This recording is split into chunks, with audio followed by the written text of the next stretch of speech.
तो hello guys, कैसे हैं आप लोग। आप सभी का स्वागत है। तो इस एपिसोड की शुरुआत वहीं से होती है जहां से पिछला एपिसोड खत्म हुआ था। पिछले एपिसोड के एंड में देखा था हमारा मेन कट्टा बढ़िया प्लान बना लेता है अपने कज़न की बैंड बजाने का। तो सबसे पहले भी कहता है कि ओके ठीक है भैया, मैं तो ये कह रहा था कि मेरे मम्मी पापा ने सारी प्रॉपर्टी आपके नाम पे कर दी, कुछ सोच समझ के किया होगा। अब जीनियस जो हो वो भी कहता है या सही बोला है, मैं जीनियस हूँ, लेकिन ये बंदा कितना चोमू है, इसको तो पता भी नहीं चला कि मैंने इसके मम्मी पापा को मरवा दिया है। अब वो जो आदमी जा रहा था हमारा मेन कट्टा, उसकी बॉडी कंट्रोल कर लेता है, जिसके चक्कर में वो आते ही डरे कजन को मुक्का मार देता है। कजन भी कहता है तुम्हारे मायके तू मेरे मेरे ऊपर हाथ क्यों उठा रहा है। वो भी कहता है मैं तेरे गोटे भी तोड़ूंगा, और लड़ाई वड़ाई होने लगती है। और लिटरली खुले आम आके लड़ने लगता है और सब लोग ये लड़ाई देखने लगते हैं। और हमारा मेन कट्टा ये सब कंट्रोल कर रहा था, बढ़िया उनके बीच में लड़ाई करवाता है। और लड़ाई होते होते होते होते वो अपने कजन की बॉडी भी कंट्रोल कर लेता है, और बॉडी कंट्रोल करवा कर वो दूसरे बंदे को उठाकर पानी में फेंक देता है, लिटरली समुद्र के बीचों बीच में। और सब लोग देख लेते कि ओ माय गॉड ये क्या हो गया। अब जाके कजन होश में आता है, कहता है अब ये मुझे क्या हो गया, मैंने उसको उठा के क्यों फेंक दिया, ऐसा लगा कि मेरी बॉडी मेरे कंट्रोल में नहीं है। अरे जाओ उसको पानी से लाओ, अबे डूब के मरेगा तो मेरे पे पुलिस केस हो जाएगा। और हमारा मेन कट्टर ये सब देख के एंजॉय कर रहा है कि है मर गया तो अच्छी बात है, सारा इल्ज़ाम मेरे कज़न पे लगेगा। दूसरी ओर वो शिप से जाया जाता है, उसको लाया जाता है तो वो ज़िंदा बच गया था। ये भी कहता साला बच गया इसकी माँ का, वरना मेरे पे पुलिस केस हो जाता। लेकिन मुझे हो क्या गया था, ऐसा लगा कि मेरा बॉडी कंट्रोल में नहीं है, ऑटोमेटिक उस पर अटैक करने लगा।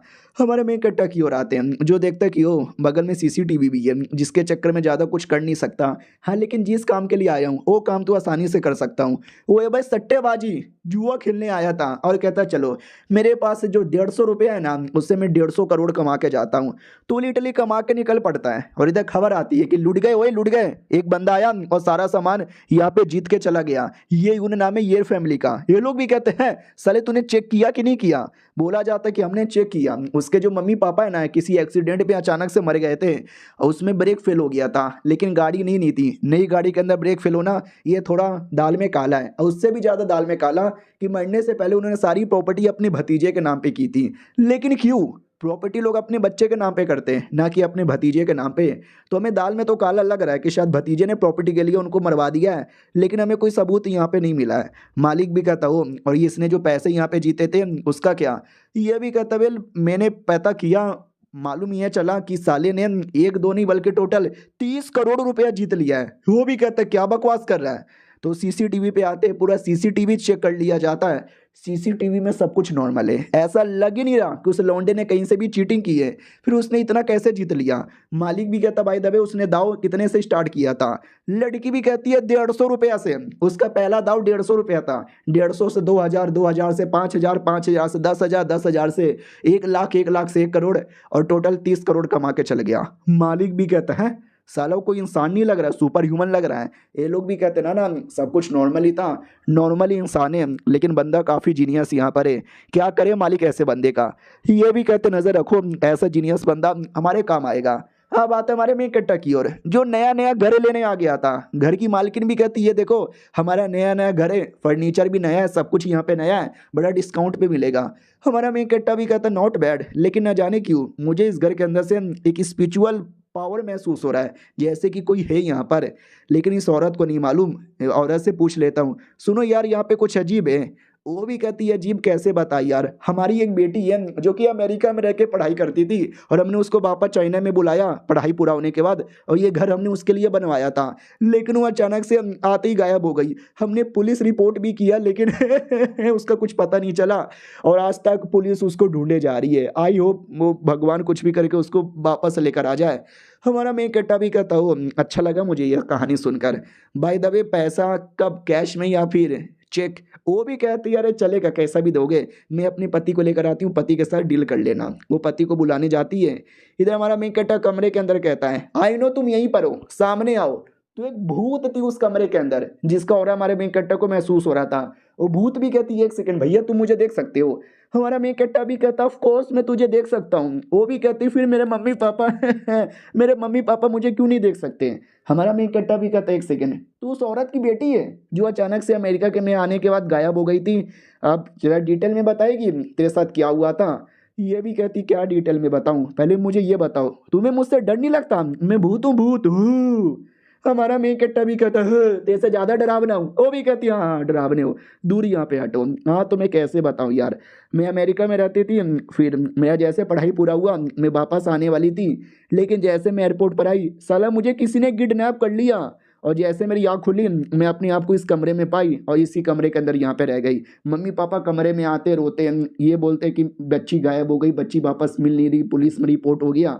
मैंने कितने बार आवाज़ दिया कि मैं इधर ही हूँ, मैं इधर हूँ, लेकिन वो लोग मुझे ना देख सकते ना मुझे सुन सकते हैं। काफ़ी महीने हो गए और मैं कब से यहीं पे बंद हूँ। हमारा मेन कट्टा भी कहता है अच्छा तो तुम अचानक से यहाँ पे अपने आप को बंद पाती हो, यहाँ से निकल नहीं सकती? वो भी कहती बिल्कुल भी ना, यहीं तक, ये दरवाज़ा ये खिड़की है ना, इसके आगे मैं जा भी नहीं सकती।